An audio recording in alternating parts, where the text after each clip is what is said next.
Welcome to the Wellness Surge podcast with Dr. Adiola Oke. Each week, we discuss our wellness journey with real people like you and me. We have conversations about food, fitness, mental health, financial wellness, and much more, so you can get back to the real you. To make sure that you're up to date with this and other wellness topics, visit wellnesssurge.com. Information presented here is for educational purposes only and is not intended to diagnose or treat any disease. Please do not apply any of the information presented here without first speaking with your primary care provider. Now, let's head on to the show. Hello, everybody. Welcome to the Wellness Surge podcast. My name is Dr. Adiola Oke, and today I have with me Shaheen Siddiqui, and we're going to be talking about the harmful effects of sitting on your body. Say hello to everybody. Hey, everybody. Thank you so much for having me. I'm excited to be here. The pleasure is all ours, right? Mrs. Shaheen Siddiqui has been a physical therapist for about 17 years. In the past, she worked in typical outpatient physical therapy clinics where she was seeing 4 people every hour, but she always felt that there had to be a better way because she felt so rushed with each patient, right? She took a leap of faith and opened her practice 4 years ago at Crossroads Orthopedic Physical Therapy in Chandler, Arizona. Crossroads Orthopedic Physical Therapy in Chandler, Arizona. She works with adults and athletes to help them get back to doing what they love most and doing that pain-free. The wonderful thing is that she's now able to work with 1 patient every hour. That is gold. That is so impressive. And this allows her to truly provide better quality care for each patient, helping them to get back to a pain-free life.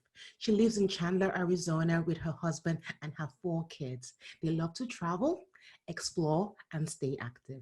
All righty. Thank you for being on here. So, thank you. Yeah, so I have heard the term that sitting is the new smoking. What does that mean? Yeah, so that's definitely a phrase that's been more popular in the past few years, I would say. And it's basically referring to the fact that people that sit more are more prone to diseases like heart disease, diabetes, things of that nature, because prolonged sitting and lack of activity can lead to these issues long term. However, in my opinion, we cannot equate the two. So sitting is not the new smoking. You can't compare the two. So, and research has shown that, of course, smoking has more detrimental effects to our health for sure. But I think because it's such a catchy phrase, like it just caught on and it's all over the media. So yeah, I just wanted to clarify that. But yeah, there are definitely effects that sitting can have on the body. And with the advent computers and things like that, people are sitting more and just we're becoming more sedentary in our lives. So yeah. So you kind of alluded to like some things that sitting can do to the body. Can you just, if you can do it, like just a little system based. So like, yeah. Okay, you're sitting so long, this happens to your head, this happens to your heart, kind of thing. Just a little snippet so we can get a full picture, For sure, yeah. Sitting and the lack of activity, it definitely can have an impact on the heart because you're not getting enough circulation. So if you don't incorporate those kind of like enough activity throughout the day, it'll definitely affect the heart. The other thing is musculoskeletal issues. So, starting from the neck on down, you can get neck pain, headaches, back pain. Headaches. And the reason for this is because when we're sitting, it's actually your spine is becoming more compressed. So it's putting more compression on the discs in our spine. The discs are there to provide shock absorption. And when we're sitting for hours on end, those discs aren't getting enough activity, fluid when we're not moving. So circulation, so they're not getting a lot. So they're like the sitting position puts more compression on those discs. So when they're compressed and for long periods, it can lead to back pain because of bulging discs or, degeneration of your discs as well. Mm-hmm. So but there are things that we can do to prevent issues from happening. Okay. For sure. So what I'm getting is this: if you're sitting for so long, so talking about your skeleton, the sitting leads to like it compresses the disc, right, in your spinal, right, in your spine, and that can lead to bulging discs, and the degeneration comes with age, right? Yes, that's age related for sure. Okay. But if we are just sitting so much throughout, several hours and months and years and not getting enough activity or not getting into the reverse position, which is standing, this can definitely lead to issues down the road. Okay. So, yeah. Okay. So how can we avoid this, right? Yeah. Aches and pains associated with sitting, right? Yes. How can we do that? So a few things we can do. Basically, if your work is requiring you to sit a lot and be on the computer all day, the first thing is to look at your postural or your work setup. So you want to make sure that your computer is set up at a good angle, meaning the first thing is we want to make sure your screen is at eye level. There's a lot of things we can do ergonomically to help. And then the other thing is making sure you're not hunched too far forward, because this can place pressure on the chest muscles and become increased tightness there. And then also, as you're leaning, with gravity, we kind of like hunch forward. It's a natural thing that we do. So as that happens, it puts a strain on your neck muscles as well. And this also can lead to neck pain. So to prevent that, looking at your work setup is key. Making sure you're also sitting, your arms are at about a 90-degree angle. That's a good place to start.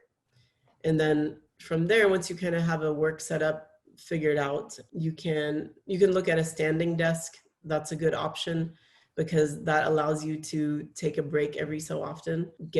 I love mine. Stand up. Yeah, you have one? I do. Yeah. I've had it for a couple of years now. Yeah. It's a great tool. And if you don't have one, you can just go to your kitchen counter or something like that. If you're working from home, just stand up. That's the main thing. The other thing is having a little bit of support behind your back. So I actually highly recommend like a lumbar pillow like this. And you would place it I don't know if you can see here. Let's see. You can place it like right behind your shoulder blades, beneath your shoulder blades. And that just gives you a little bit of a reminder to sit up nice and tall. And it places more, it gives you support for your back, and it feels good. So even if you don't have that, you can roll up a towel or just a small pillow behind your back. And that can definitely prevent too much back pain. The other thing is setting a timer on your phone to stand up every hour and do a postural reset. So we'll get into a couple examples of what you can do, but postural reset means just to remind yourself to sit up nice and tall. And when you stand up, that's automatically going to happen. You'll have kind of a reminder for yourself. So yeah, those are a few things we can do to prevent. And I think honestly, the main thing is to just change up your position every hour, whether it's sitting, standing, sitting in a different position. It doesn't really matter, because we can't be in a perfect posture all the time. That's not practical because we're creatures of movement. We need that movement in our daily life. Absolutely. Very good. That's really good. I've never, you see all those things here and there, you're like, what? These people use them? Because you don't know, right? So it's good to be educated about stuff. No, it's good. All these little tools can help. And it's just a matter of, I think, reminding ourselves to do it, and then it becomes habit. So, yeah. Absolutely. All righty. So here's the fun part. So can you share 1 or 2 exercises with us that can help relieve back pain from sitting too long? Yes, absolutely. So I'm going to move my little pillow.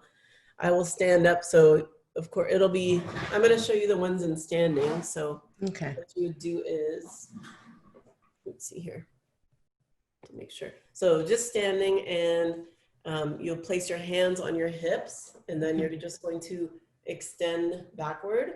So you're here, and then you're just going back and forth like that. So, and what this does is it actually reverses that compression on those discs. So when we're going backward, it's relieving that pressure. So that's why it's a really good one, as long as you don't have pain with that, of course. And then that's one. And then the other one would be like a hip flexor stretch. So you can, I'm kind of losing the camera, but you'll place one leg behind the other, and then you're just going to kind of lean slightly backward. So you'll get a nice stretch through here, which is your hip flexor in the front of your hips. And those become tight when we're sitting all day as well, because your hips are flexed in that 90-degree position or so, and those muscles can become tight, and that can actually contribute to back pain. So yeah, sure. So those are a couple of simple moves that you can do. I could give you a ton, but they'll have to come and see you then. Yeah. Alrighty. Very good. Like we human beings, if you bombard us with so much, we wouldn't take any action, right? So I usually like to break things down to one thing, right? One thing. I've talked about this for a couple of minutes. It's not the most interesting topic to everybody, so they may listen in and out, but what is the golden nugget? What is the one thing that you want to make sure that people take away from today's talk if they don't even get anything at all, right? Yeah. So I would say just remember, movement is medicine. So basically, you want to make sure you incorporate some movement throughout the day. Take a break, set that timer on your phone or whatever it is, but stand up, move around, and incorporate some movement. And if you have aches and pains, don't be afraid to move, because that's always something that people, when we have pain, we tend to seize up and not move. However, it's actually the opposite is what is needed. So yeah, don't be afraid to move, and in gentle movements, of course. So I'd say the golden nugget is movement is medicine. All right, cool. Yeah. Good. All righty. So this is really good. Thank you for those exercises. And how can people get a hold of you after the show? Yeah, sure. So Instagram at Crossroads OPT, and then I'm on Facebook as well. They can DM or message me from there. That's fine. And then, of course, phone and email, all of those are good. I have a website as well. It's crossroadsopt.com. Okay. And you can go in there, and I offer like a free discovery visit. So, and right now I've started offering telehealth as well. So I saw that, so people from everywhere can consult with you, or it's just the United States? Well, so for physical therapy purposes, only in Arizona, because I'm only licensed in Arizona. However, if people are interested in more of a wellness program, which I also provide that, meaning, helping them with an exercise program, I can also offer that, and that can be anywhere around the world. Awesome. Yeah. Who knows, right? Yeah. Who knows? We got to dream big. All right. Thank you so much, ma'am, for being on here today. It was a pleasure. I've learned a few things, some exercises, movements, and stuff like that. So thank you so much for being on here. So guys, I hope you learned a few things too. If you like this, make sure you turn on your notifications and subscribe to this channel. We'll see you in the next show. Bye-bye. Have a good week, y'all. Bye-bye. Thank you so much. Thanks. Thank you for listening and sharing your precious time with us. If you enjoyed the show, then follow us and subscribe on iTunes, YouTube, or any app that carries podcasts. Have an awesome week. Best wishes to see you thrive.